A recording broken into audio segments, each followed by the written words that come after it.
curl friends, and welcome to another episode of Financial Hair Rocks. I wanted to say before we begin, thank you so much for the love on the previous video. You guys are absolutely amazing, but that's enough of that. We've got a very special guest. I'm sure you guys can see her. We've got the beautiful Ikoya of Silky Saks. Here she is. So, Silky, what's up, hey, girlfriends? How's everybody doing tonight? Oh my gosh, how's it going? I'm good. How are you, girl? I'm good. Thank you so much. Thank you for having me. Thank you. I appreciate it so much. It is my pleasure. It is totally my pleasure. I see there's a couple people in the curl chat already. Okay. Hi, love yourself. Hi, Iana. I hope I'm pronouncing your name correctly. Oh, hey, Iana. That's my sister. Oh, that's your sister? Oh my God. I love that. Hey, love yourself. Hey, girl. Love yourself is a true A1 from day one. She is a true supporter. I love her. For real. Yeah. Don't you love the way it's kind of like a little community going on here on YouTube? Like, there is such a community. Like, I think some of the curl friends and some of the Silky chicks like overlap. So that's yes. That's why I was like, you know what? Like, why not? Yeah, absolutely. Connect. Like, this is a Silky, honestly, like, I've seen your brand. I followed you on Instagram. I follow you on YouTube. I follow your website. And you are doing such fantastic things. Like, honestly, like, you are so inspiring. So inspiring. Oh, wow. Thank you. I appreciate that. Thank you. Yeah, 100%. Like, how did you come up with Silky Saks? Like, that's amazing. So it's crazy, right? So I came up with the idea for Silky Sack actually back in 2014. I was wearing sew-ins actually at that time. I wasn't even wearing wigs. And, you know, with sew-ins, you had bundles, and I had paid like $500 for some hair. I had it in a plastic bag in my closet, and it was a mess. It was a mess. When I went to go put it back in, I was at that time taking care of my father. And so anyways, I was like, okay, I'm going to put this in something nice because this is $500. I'm not going to keep buying this over and over again. And again, you got to remember, this is 2014. I Googled and I couldn't find anything silk or satin line. Everything was like plastic or was some type of like suitcase or box. And I know, because I am natural, even though I do a lot of wigs protect and styling, I know the benefits of silk and satin for your hair, right? Especially as Black girls, we sleep with bonnets since we were kids. Straight up and down. Yeah. So I'm like, I can't believe nobody has invented something satin lined. And so kind of how the saying goes, if you want something, then you create it. I mean, it of course wasn't that simple. We didn't actually come out until 2017, but that's where the idea came from, is just from my own need of wanting something really nice to store my bundles in. Oh, wow. I like how you talk about the fact that like you spent all this money on this bundle, on these bundles, this hair. Like, how do I protect that? And it's like, you found a need and you met it. But like, how did you know that that was like the right idea? Like, well, it's funny because I knew a lot of people who were wearing sew-ins. And it's funny because at the time I was still wearing sew-ins and my sister was wearing wigs. So there's, for those of you who aren't familiar with Silky Saks, there are two different type of sacks, right? It's a luxurious silk lined back. So I'm just going to show it really quickly, Vinny, for people who may not know. Gosh, we're getting a tutorial here. I love it. Yeah. Okay. So this is the bundle sack, and the wig sack is the most popular because wigs are just popular, but it started off really with the bundle sack first because like I was saying earlier, I wore bundles, right, for my sew-ins. Right. So this is the bundle sack. It is a mirror, so you guys just work with me. I'm sorry if I'm turning it the wrong way. So perfect. So you pull it inside out, and it's silk charmeuse lined. Right. And then what you would do is, so like for a lot of your natural girls may have clip-ins. So I'm just going to put 2 clip-ins just to show really quick, but you can put more than that in there. And you just want to lift up this strap. Okay. And you place the hair, the top of the hair underneath the straps. And I'm trying to hold it up and do it. It's kind of tough, but as you can see, so it holds it there. Can you see that? And then you just take your hand back in, grab the hair, and you pull it back in, and then it'll keep it in there. So it's kind of like the same concept of wearing a bonnet, right? Oh, wow, except for your weave, which you honestly. So because my sister wore wigs at the time, then I came up with the wig sack. So the wig sack is our most popular sack now because most people are wearing wigs instead of bundles. But the wig sack is the same concept, but as you can see, it has clips in at the top instead. So it just holds the wig in place. And so the satin lining and silk lining does, of course, what it does for your own hair. It just keeps it from getting like matted and tangled. Yeah. And so I had a lot of I have a big family. And so everybody that I would tell the idea to, they would be like, oh, that's really good. Like I would want that. And so, so that's how I kind of knew, okay, this is the thing. And then I did research, and I know this is not my first business, but this is my first product business. And I knew from being in business prior that you always want to try to find a solution to a problem. 100%. Yeah. So I knew, okay, I'm not the only one who spends a ton of money on hair, and I'm not the only one who loves hair. So let me just test it out. And so it took a matter of time, and I know some of the other questions will get into that, but yeah, so that's how I came up with it. And I just knew it was right because the reaction that I was getting from people that I trusted when I would tell them. Yeah, you know what? I find that's really interesting what you say about like, telling people about it, people were interested, but like, when you're kind of on the ground, especially during coronavirus right now, and you have these ideas, it's like one thing to be like, oh, I have this really fantastic idea to solve this solution. It's another to actually do it. So like, how did you go from like, I have this idea to like, I'm actually going to do it? So it was a process. Like I said, I came up with the idea in 2014. We didn't launch until July of 2017. And I think I came up with the idea in like maybe September of 2014, or maybe it was a little before that because my dad was in the hospital. So maybe it was like around August. But anyways, it took a lot of time because you have to take what's in your mind and make it tangible. I knew nothing about sewing, and I just went to Google literally and got my PhD in researching. And I kind of started off with, okay, if I want a finished hair product, then start with competitors. So I would buy like all my competition. I would research them. I would try to look up who manufactured their products, what country was manufactured in, where. And just after Googling a ton, I came across SF Made. And I live in the Bay Area, so in San Francisco. So SF Made is a nonprofit company that helps people bring like their clothing, products, and that type of stuff to life.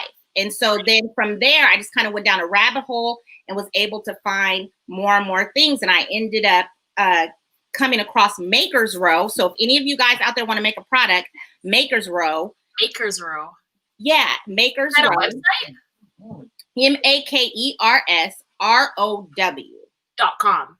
Yes. And so what they do is they're manufacturing.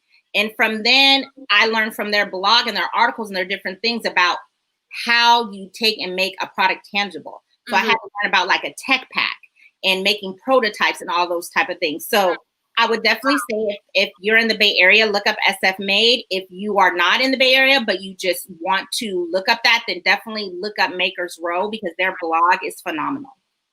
Wow. I like that. Like, you just seem like the kind of person who, like, you have an idea, you run with it. Like, you're not, falling back for anybody. Like, I love that. So, like, obviously, I mean, I've done my research and I understand that you're an LLC.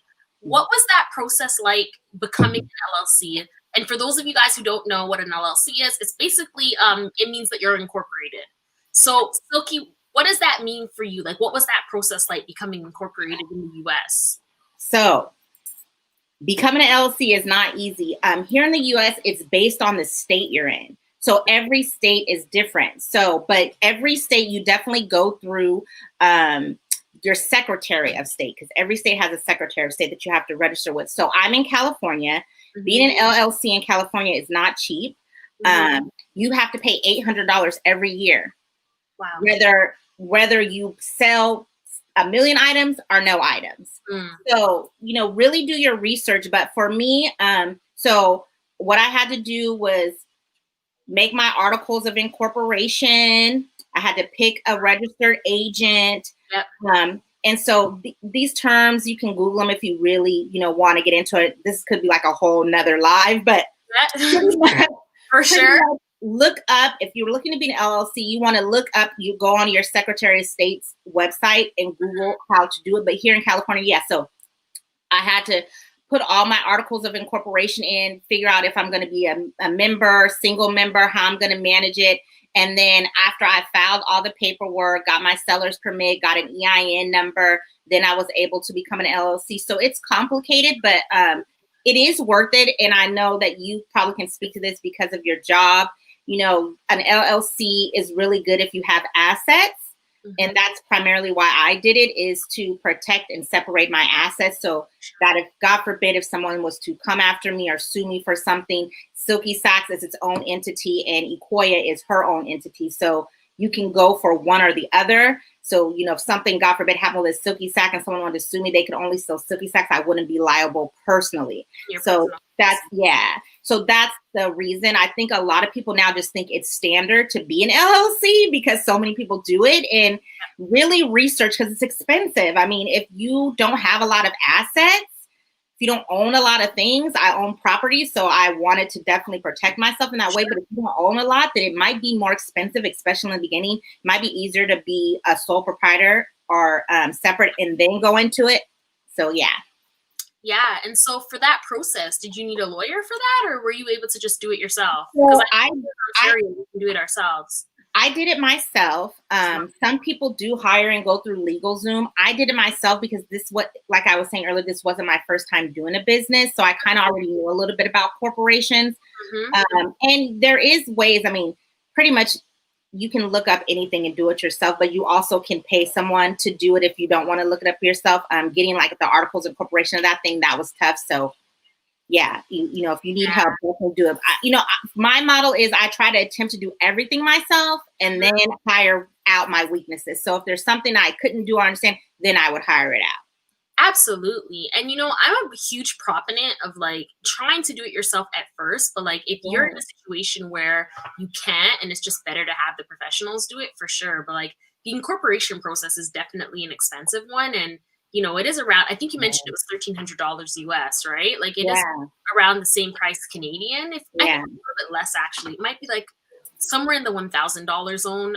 You can do it online even, but it's a process for sure. But like, I mean, it's worth it. That process is definitely worth it if you've got assets to protect.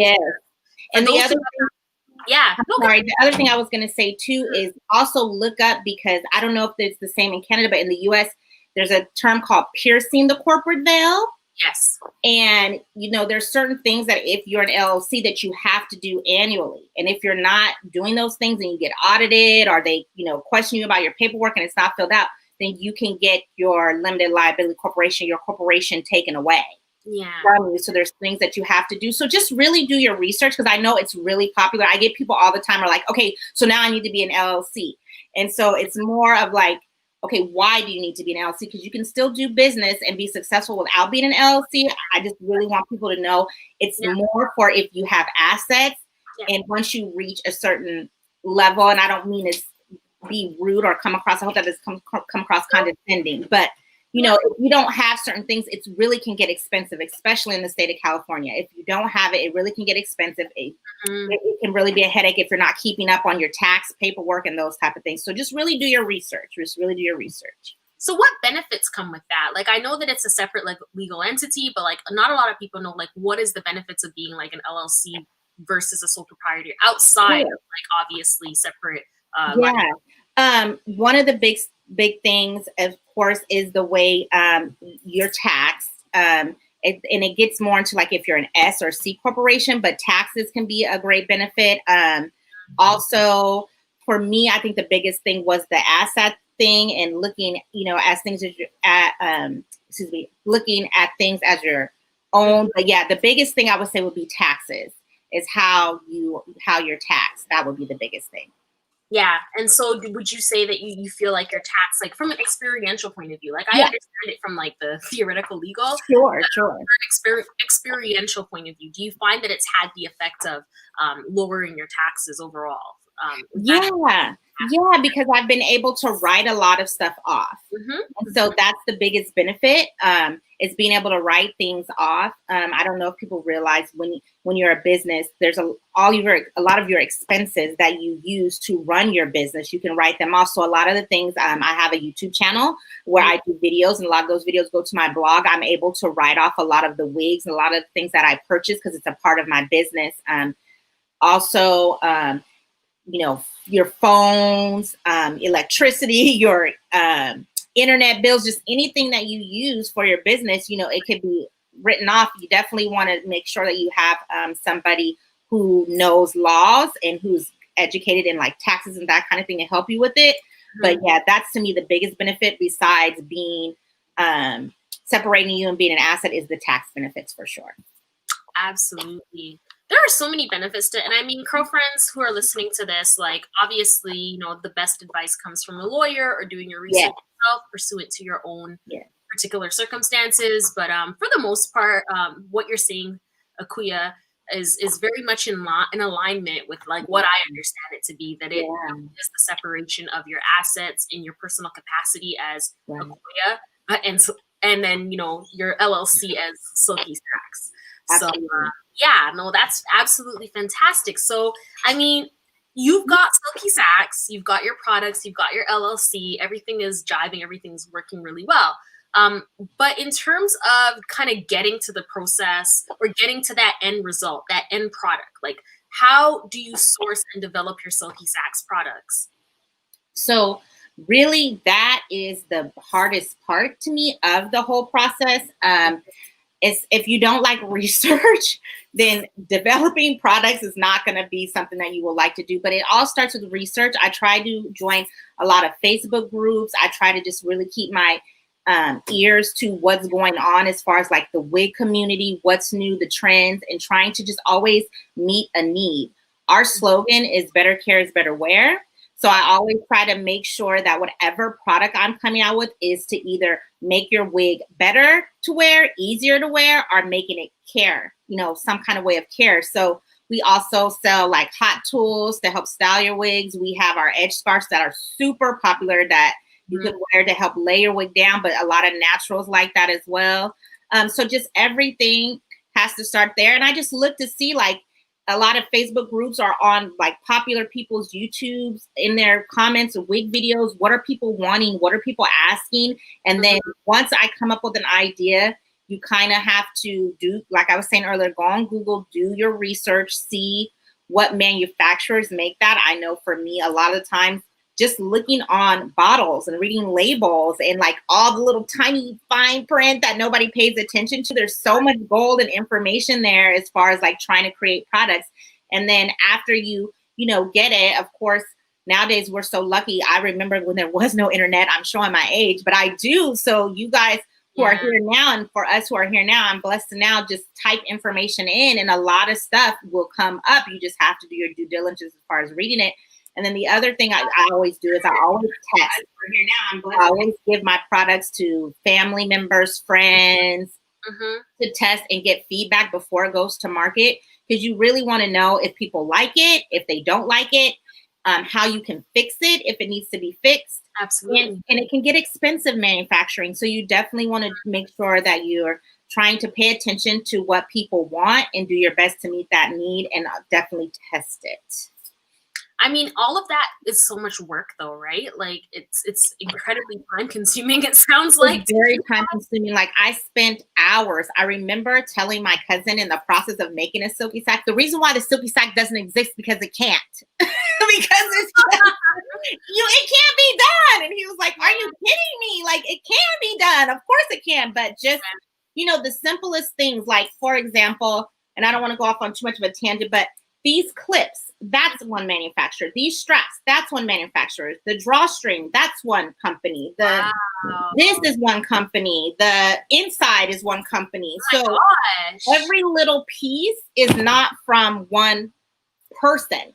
Right. I had to find each one of these pieces and draw it out and take it to a manufacturer and have it made. And I don't know if you guys remember the Cosby Show. Yes. But do you guys remember when Denise wanted this like Gordon Gartrell, this like really expensive shirt. And the brother, I can't think of his name. He's like, oh, I can make it for you. And he made her like a Gordon Gartrell, but it was real shady and awful. Yeah, yeah. Been there, done that. I've gotten some silky, shady Saks back. I'm like, no, this is not the Gordon. I'm not going for the Gordon Gartrell. No. Yeah. Like, I'm not putting that out there. Yeah, I'm like, no. I can't sell this. I've had people tell me, oh, you know, like you can't make this, and just learning about fabric. So it's really a long learning curve. So that's why it took me 2 years, because nothing is as simple as it seems. You know, I had no idea that it had, you know, to take these many little pieces to put one thing together. But in manufacturing, a lot of the times that's how it works. Your bottles may come from one person. Your actual ingredients may come from somewhere else. Your labels, you know, sometimes you can find a manufacturer who do them all, but most of the time it's all the little pieces that you have to find and then put them together. Wow. So it's a long time. So time consuming. It's beyond. Yeah. Koya, I see a question is coming through. Oh, yeah, please. Yeah, and the question is from Naturally Zandra. Hey, girlfriend. Hey. He asks, can you write things off for taxes with sole support? So I know here in Canada that you can. You 100% can. You are still in business as long as it's considered for a business purpose, and you can make a case for that and you can prove it with evidence, then you're fine. But Akoya, maybe you can speak to that. Yeah, it's the same thing here in the States. I always keep all of my receipts. Anything that's for my business. I also have a business account, and I recommend that you do that. Even though you're a sole proprietorship, I know here in America, you can keep your finances mixed as a sole proprietor, but I always suggest keeping them separate. It's just easier because, God forbid, if you're ever audited or they have any questions, you can show and you can see, and it just makes it easy when it's tax time to see how much money you're spending. Then you can really see how much profit you're having, how much in the red you are, how much, you know, profit you're really having, because you're knowing exactly how much it's costing you to do every little step. And then it also helps you with pricing. So I definitely would say keep all your receipts and try to have a separate bank account and just keep track of it. Because if you're ever audited, and, you know, like I said, I bought this wig to do for a review. I have my receipt. I can show the wig. I can go on my blog and show you this wig was in a review, and I can also show you my back in my traffic that's coming to my website from YouTube and from Pinterest. So you just want to, what's the word I'm looking for? Paper trail. You just want to have a nice paper trail. Yes. And that's 100%. I would agree with that.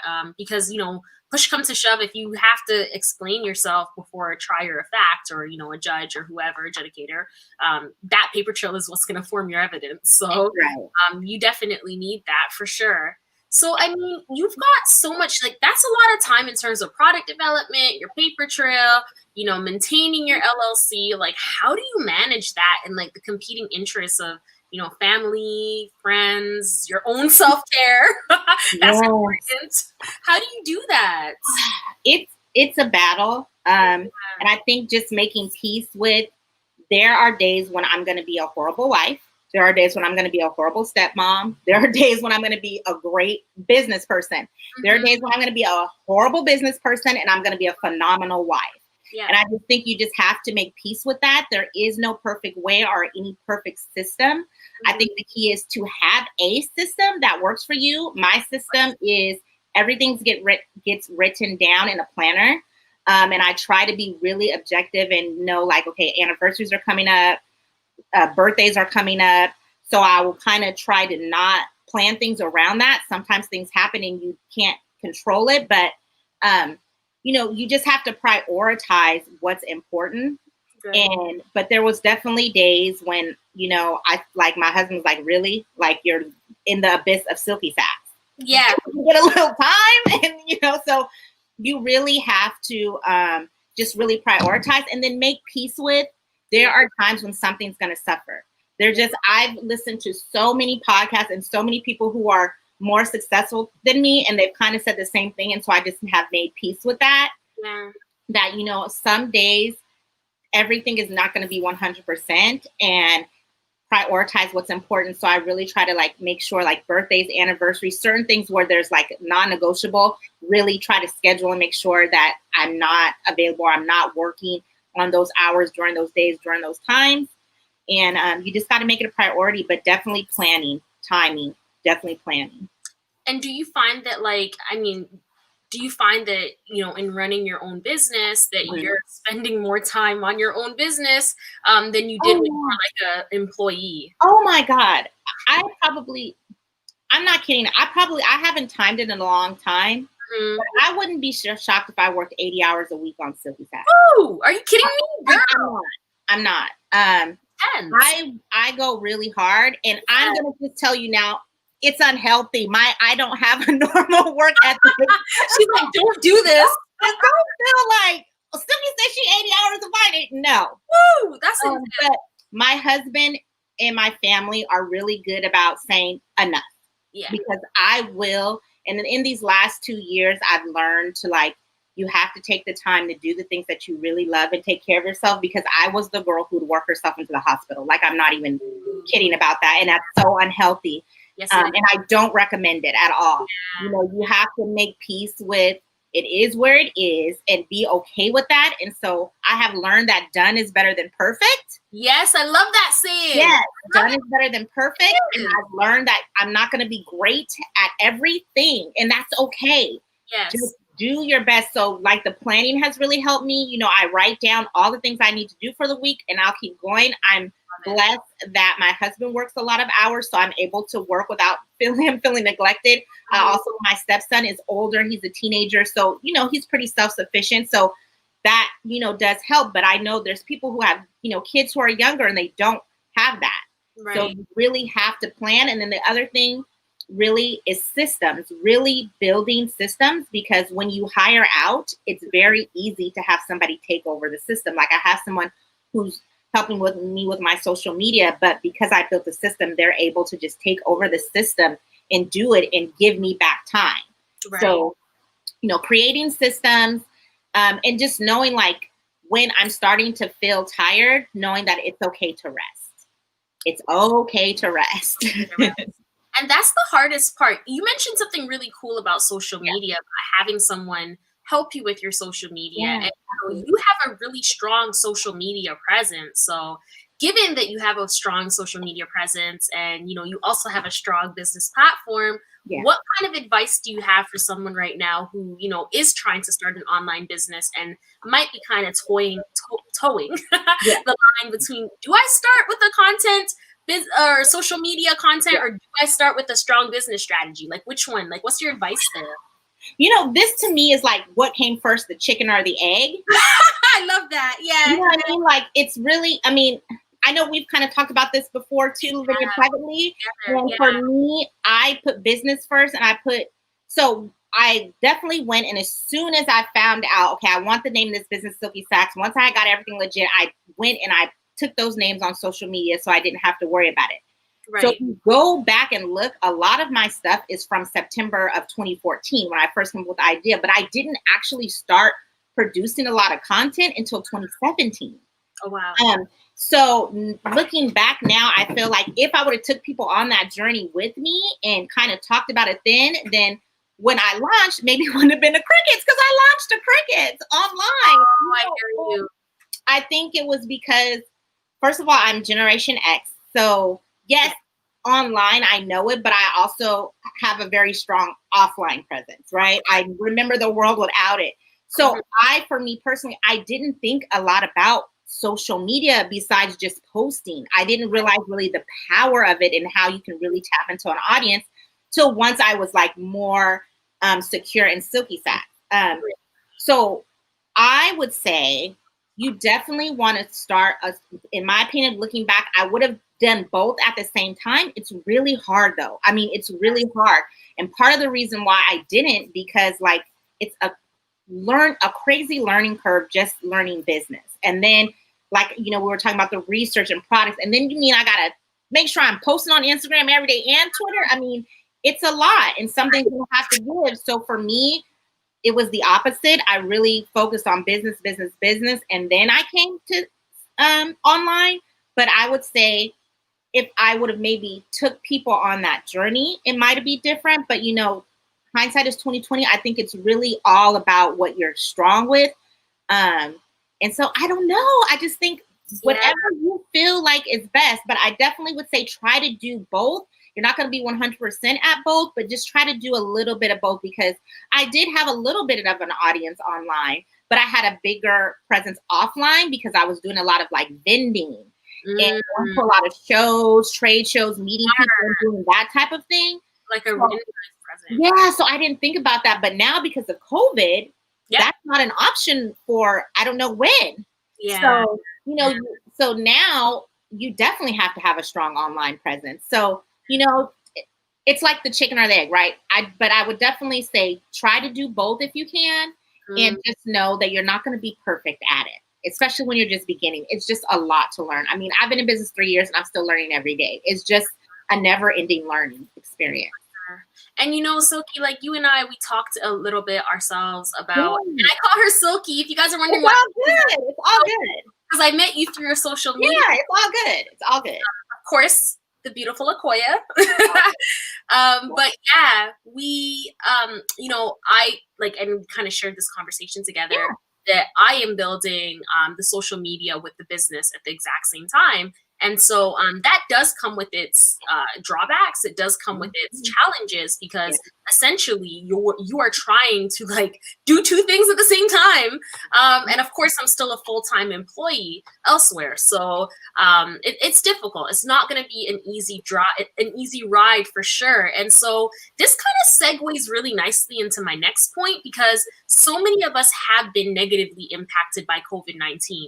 So many of us are now out of jobs. We don't have any money coming in. And, you know, starting this business is really like, this is the lifeline to like eating tomorrow. And so what is your advice in terms of starting a business, but not necessarily having any money to do so?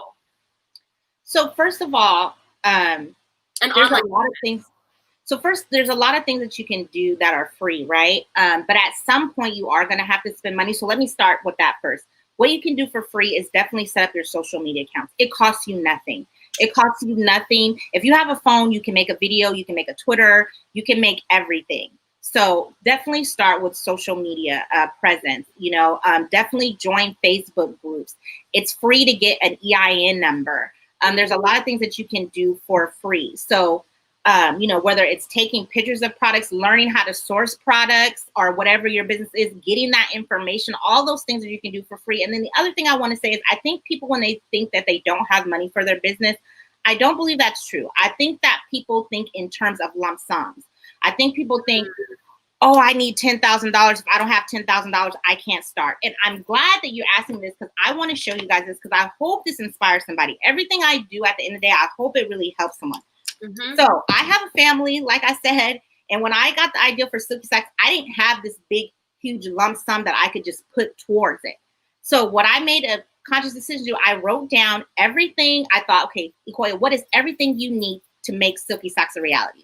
Right. I wrote it down, you guys, and I saved this forever and ever to remember.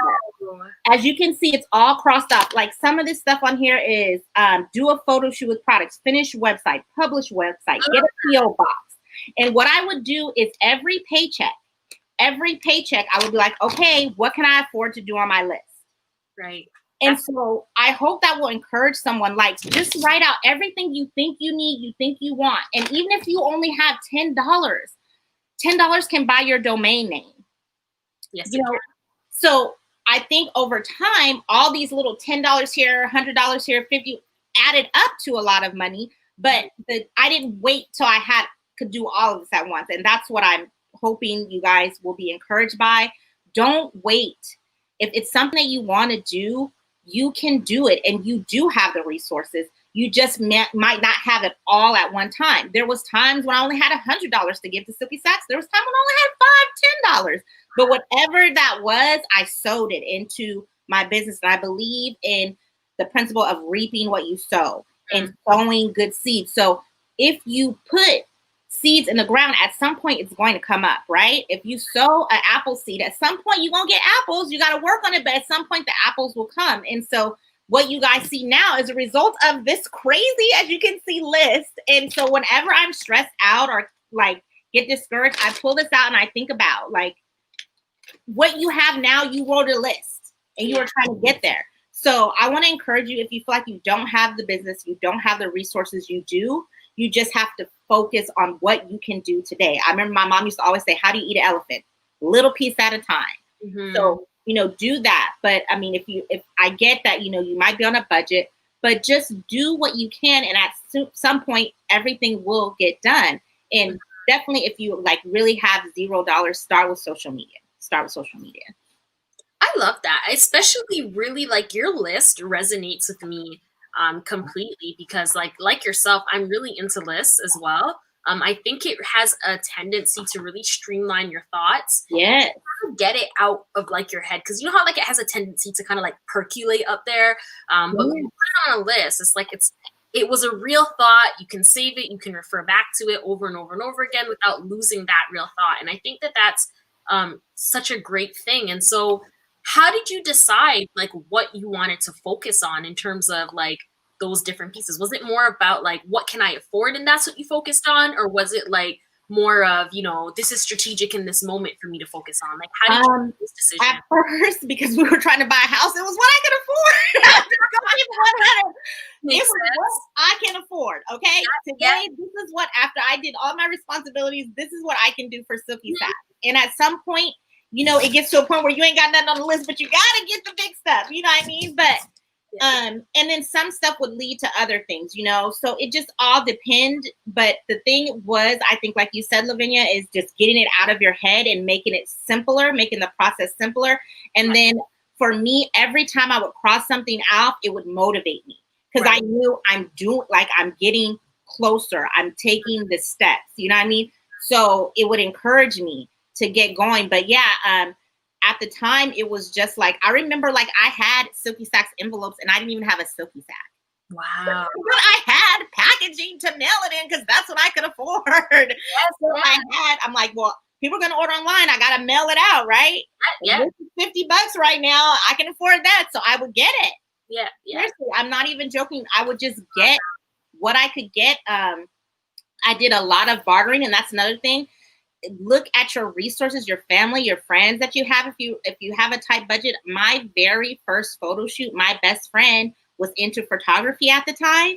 Mm-hmm. And I was like, girl, I need to get these models. I need to do this photo shoot. And she's like, are you serious? And I'm like, yes, girl, come over here. We're going to get this done. And you guys, to this day, oh my gosh, do I have it with me? To this day, this picture was taken by my best friend. Shout out to you if you're watching, boo. Oh my gosh. It was taken out by my best friend. Yeah. So just being resourceful, and tapping into who friends that you may know, people. And if you have a skill set, hey, maybe if you do YouTube videos, hey, if you take you're a good photographer, if you take my pictures, I can edit a YouTube video for you. When you don't have a lot, the great thing about not having a lot of it makes you creative, right? It forces you to be creative. And so in the beginning, I was really just creative. I was really determined. And my best friend took these pictures and it is on all the packaging. And I've had many photo shoots with professionals, but that is still the packaging. I love it. It's kind of like an ode to the past. Like, yeah. And don't underestimate that just because you don't have professional or you can't do something at a certain level that it's not going to be good or good enough. Mm-hmm. Because I can tell you, nobody's ever been like, this tag is horrible. Never. They just want their product, and that's it. Right. They probably throw away, but it doesn't matter. The point is, it's there. I got it done, and I was on a shoestring budget, but I got it done. You got it done. Yeah.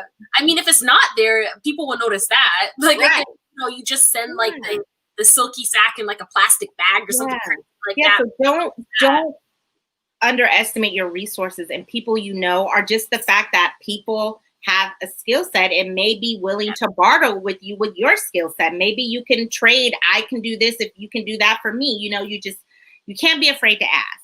And you can't be afraid of no. Absolutely. So we know how to start a business if we don't have any money, and we know how to start a business if we don't have any resources. But how do we start a business if we have very little knowledge about starting a business and we don't even have a product? Like, how do you do that? And I know that's kind of a crazy question. So there's a lot of people, I think, especially right now, who want to start a business and they just don't know what they want to do. I would say number one is if you're not sure what you want to do, your passion. What are you passionate about. I've always been passionate about hair. I've always loved hair. When I was a little girl, when my mom would comb my hair, I would go in the mirror and look at it and make sure it was right. Right. Do my boys match my outfit, Mom? Don't be playing with my hair. She'd be like, really? I would. So I've always been into hair. I've always loved hair. And so it was just natural, I think, for me to be in this business because I've always liked hair. So I would say follow your passions. What are things you're passionate about? And then if there's a need or a hole there, then, you know, you want to look to serve that. Also, you can look at your competitors or things that are out there that you think you can make better, because I'm not the first person to invent wig storage. There was things out there. There's wig heads, there's bags, there's plastic, but I was the first to do it my way. Yes. So, you know, you can figure out a way. I knew, no, we need some silk and satin line. This plastic and these zippers is not working for hair. Yeah. So, you know, if there's something out there that you think you can create and make better, do that. A lot of times it's just the simplest things. And then if you don't know anything, if you have a phone, if you can get online, there's so much information. You know, you just have to really take the time to research it and ask the right questions. Yep. But there is a lot of things, you know, that you can do. But I would start with interest and definitely passion first if you're not sure what you want to sell or what you want to do. And then Google. I'm sorry. In terms of like the first step, like what would you say that first step would be in terms of starting like an online business? So I would definitely say the first step is for online is you want to make sure that it's not already gone. So I would definitely Google the name of what you're looking for, because nowadays, let's just be honest, when you say I'm so-and-so, that's what people Google everything. Yeah. So if you want to be Silky Saks, it's probably not a good idea because I already have that. So, you know what I mean? So you want to just look up a name, you know, I would say start there, Googling the name, making sure your name is available. And then after you do that, taking the small steps of looking into purchasing a domain on like GoDaddy and getting the name of your thing. I know Wix, I think Big Cartel. I don't know if they still do because I'm not on those platforms anymore, but they used to have free websites. Wow. You know, so you can go on those and look up, you know, those to start a website, starting, like I said before, social media. And then you just have to research. I think people want an easy way. And I think one of the things about social media is you see people doing really good, right? So it looks easy. Yes. It's not. It's supposed to look easy, right? When we see LeBron James playing basketball, or you see Beyonce dancing for 2 hours, you're like, oh, that's easy. I can do that. But it's supposed to, because they're good at it. Yeah. So it's supposed to look easy. It's not. And I think a lot of times people are looking for an easy, fast way. And if it existed, I'd be the first one. Be honest. I'd be in line for sure. I would in the elevator. If it was the elevator, I'd be coming back down to get you. Okay, I would already be in there. You got to take the stairs. So just, you know, do your due diligence research. Like I said, reading fine prints, labels, starting. I remember in college they told me if there's something you want to do, start with the end and reverse engineer it, work back. Yeah. So, you know, if you want to start a hair product, then start with your favorite hair product. Read the ingredients. Learn what those ingredients mean. What is it doing to your hair? You know, those type of things. And you'll find that once you start researching, things will just start leading you to other things. Like being with SF Made led me to Maker's Row. Right. So, you know, you just got to get in there and you just got to know that it's not easy. Yeah. I think that's solid advice. Like, I love that. I mean, that's kind of like in alignment with some of the stuff that you see when you're, you know, looking up this information online, because of course all that information is online. Sure. So, I mean, what one piece of advice would you leave for someone who wants to start their own business? Go for it. I would tell you to go for it and know that if you think it's going to, however long you think it's going to take, it's probably going to be double, but go for it. Yeah. And the other thing I want to say too is, because I'm a believer, I'm Christian, and I know for me, when I would struggle, a lot of times I would think, God, is this what I'm supposed to be doing? Yeah. And I think that sometimes we think it's supposed to be easy, right? Like we were talking about earlier. No, it's hard, but you can do it. Just because it's hard doesn't mean it's not for you to do. a lot of the work you're going to do is going to be hard. And a lot of people, especially on social media who are entrepreneurs, are not going to show you that. I didn't show you when I was twitching for 3 months and I thought that I was going to pass out at any moment and end up in Kaiser because I was working so hard. I didn't post that on social media, but that is a real thing. Yeah. So just know that everything that's being posted is just a snapshot. So don't compare yourself. Know that you can do it. Mm-hmm. My background is not in hair products, and my background is not, I'm a flight attendant. I've been a flight attendant for many, many, many years, but I had an idea and I just felt like, okay, I feel like this is from God and I feel like I can do this. And I just tried, and I never gave up, even when I got Gordon Gartrell's, even when I was like, Silky Saks can't be made. Through all that, I just still kept going. So just know it's going to be hard, but keep going. That would be my advice. It's going to be hard, but keep going. So, you strike me as someone who's very motivated. You strike me as someone who's tenacious and hardworking, and like, you really don't take no for an answer. No. How can someone develop that? Or like, what kind of makes that, gives you that kind of like push and drive? Like, how do you maintain that? It's amazing. I love it. I believe in purpose. Mm-hmm. I believe in my why. I don't believe in like, I just randomly thought of a Silky Sack. I believe there's a reason why I have that. And so there's this really good book called Grit, Grit. Okay. And it really talks about that and how, you have to remember your why. Like if you go on a business to make money, I can tell you right now, you're going to get discouraged really quick because the average business really it fails within 5 years, I think. And you can correct me in that if you're right. I mean, if I'm wrong. And your first few years, you're probably not going to make any money. And the money you do make, you're not going to be able to take a salary. If you're, wise, you're going to have to keep investing it to grow in your business. So, the purpose, remembering your purpose and why you're doing it, it has to be something that you really buy into and bear down in so that when it gets really, really hard, you can keep going because it's your why. Like if it is about making money, then guess what? You're going to have to know that if I keep going, I'm going to get to that money, whatever your reason is. I mean, I think it should be bigger than money, but I can't pick what motivates everybody. Everybody's different. Yeah. But, for me, I just really feel like it's my purpose. I don't feel like me coming up with a Silky Sack was random. I don't feel like that. I feel like, okay, this is an idea and this is what I need to do with it. I have to do something with it, right? So whatever your gift is, whatever talent you have, you were given it to do something with it. You weren't just supposed to assess it. So you're supposed to do something with it. So like what we were talking about earlier, I believe that your passion is what you have for yourself, but your purpose is what you do for other people. So when they match up, you get into like that magic spot and you're not just doing something for yourself, but you're doing something to serve. So for me, my Silky Sack was my own passion, what I like. Mm-hmm. But as I've gotten started, it's finding its purpose in serving women, like on this platform and talking about business and women who have cancer who I give the Silky Sack to, and they're so happy because they get a nice thing to keep their wig in.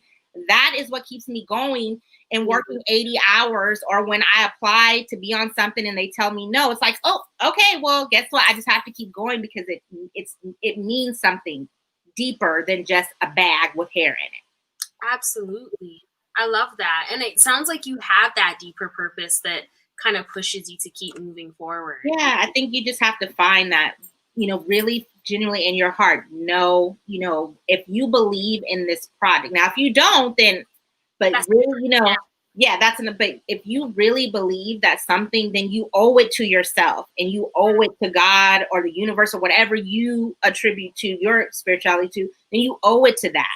So I feel like whenever I'm operating my gift, it's kind of like I'm giving back to God or the creator for what he's given me. Yeah. So one of the things that I wanted to chat with you about, I know we're kind of touching on time, but like in terms of building a team, because so much of this work, like you're only one person. And I mean, all of the entrepreneurs, girlfriends who want to be business owners, and anybody who's new to Financial Hair Rocks or Silky Saks, if you want to be a business owner, like I don't know, like how what type of a mind frame do you need for that? I think business for me, I think is 70% mindset, 30% action. And so like I said, you got to know that it's going to be hard, but you have to, there's a lot of times you're going to have to cheer and clap for yourself when nobody's looking. Yeah. I'm really blessed that my family and my friends are really supportive and really helpful. I know that a lot of people don't have that. Yeah. So I would say, find, like me and you connected over YouTube, find people. That's the great thing about social media and Facebook groups. You can find people who are like you, who like the same things and interests, and you can draw strength off that. Of course. And, and encourage each other, because we all need somebody. Nobody can do it by themselves. I'm the queen of trying to do everything by myself. And I finally learned, like, you can't scale that way. You'll never be successful. Everybody has a team. Like, everybody loves Beyonce with the black. What was the black is everything? But there was a team. She didn't make all that stuff herself. Yeah. She had a team of people. So, and finding a team, now that isn't easy. That's hard. But I think, for me, I do a lot of praying, a lot of, looking for people and just putting it out there that you need something. A lot of times we don't put out there that we need something, but if you don't put it out there, you need it, it's always a no. Sometimes, you never know. The person that I just hired, she worked with someone else doing something different. And I was like, oh, well, you gave her a good reference. Let me just see if she's interested in doing social media. And she was, and it was a win. But, if I would have never asked her, would you be interested in doing this because I'm looking to hire in this way, then I would have never known. So what's your take on, like, turning family and friends into team members? Like, I know.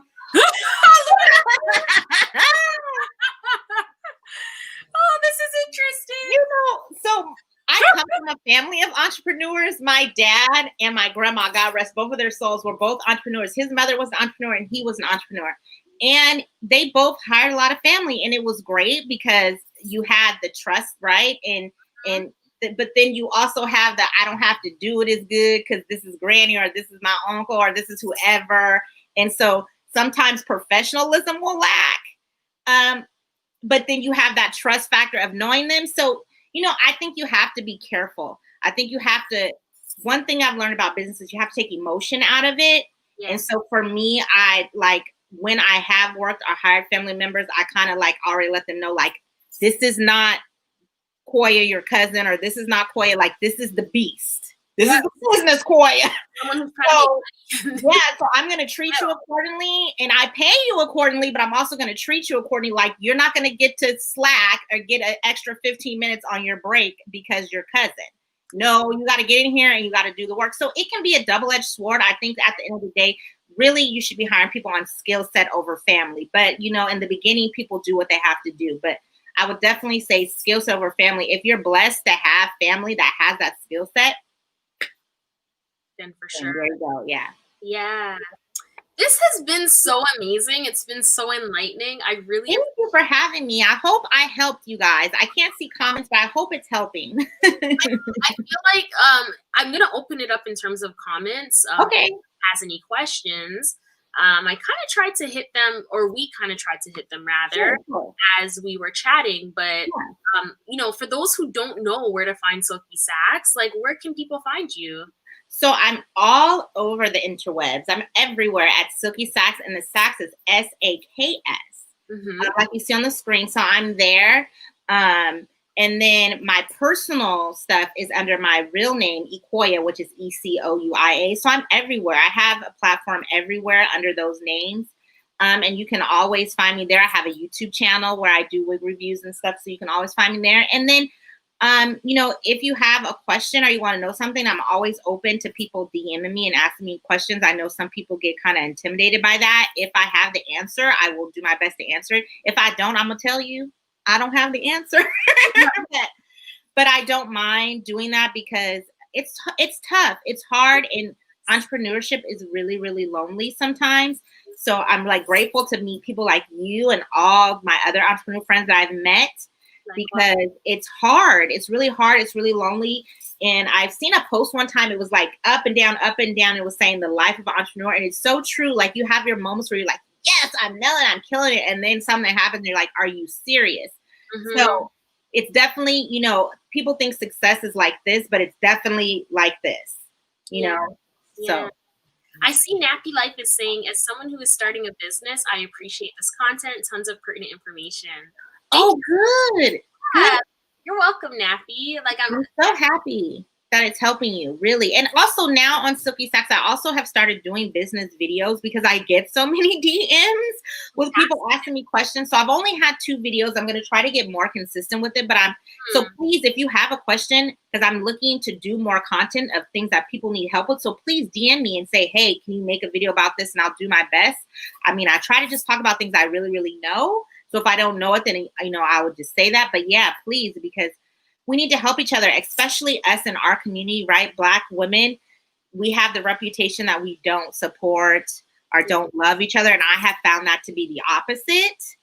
I found a lot of people, you just have to get with the right people. And so I want to make sure that I'm being an example, encouraging and helping people. I love that. I think that's absolutely amazing. And I think that's one of the reasons why you and I connected so well, like immediately. Because we're kind of like on that same wavelength in the sense. Absolutely. We help each other. And that's it. Absolutely. That's how you get it. And other communities do it all the time. Yeah. My Asian friends, my Indian friends, they do it all the time. It's not a secret, So yeah. Oh, I started like that. Absolutely. Yeah. So, I mean, I think that kind of brings us to the conclusion of our program. I really do appreciate you joining us on Curl Chat Wednesday. For any of the curl friends who want to find, Ikoya, Silky Saks, I'm going to leave information for Silky Saks. It should be there already, actually, in the comment box below. If it's not, then I would definitely update that accordingly. But yeah, like this has been amazing. So I know you're here on YouTube. When can we find you on YouTube for those of us who don't know? So I drop videos on Mondays and sometimes Fridays. I got to get consistent with that, but I'm always live on Fridays, usually at 5. And then I usually drop videos on Mondays at like 9 a.m. But lately it's been later. But yeah, definitely if you come on Silky Saks on Monday and Friday, I'll be there. And that's true. I've seen you there. So it's pretty consistent. I think it's and good. Thank you so much again, Lavinia. Because I don't take it lightly, you opening up your platform and your audience to me. So I appreciate that. I love curl friends. I'm a curl friend. So thank you so much. And I'm, here to support your movement and everything that you guys are doing. And you too, curl friends. You too. I can't see you, but you too. Aw, thank you so much. Absolutely. Well, that's all, curl friends. I will see you guys on Friday with the next video. The topic is to be revealed shortly. You can also follow myself on most of the platforms, Instagram, social media, Instagram, Facebook, Twitter, all that stuff, or even online at FNHROCKS.com. And of course, Silky Saks at Silky Saks. So SilkySaks.com, on YouTube, Silky Saks, Instagram, Twitter, TikTok, every Snapchat. I have everything. Everything. I don't do stuff on everything, but I have it. I love it. Anywho, thank you so much, curl friends, for watching. I'm just going to take one last look at the comments, make sure I'm not missing anything. Sure. I'm not. Okay, so they're just saying goodbye. Okay, guys. Good night, guys. Bye.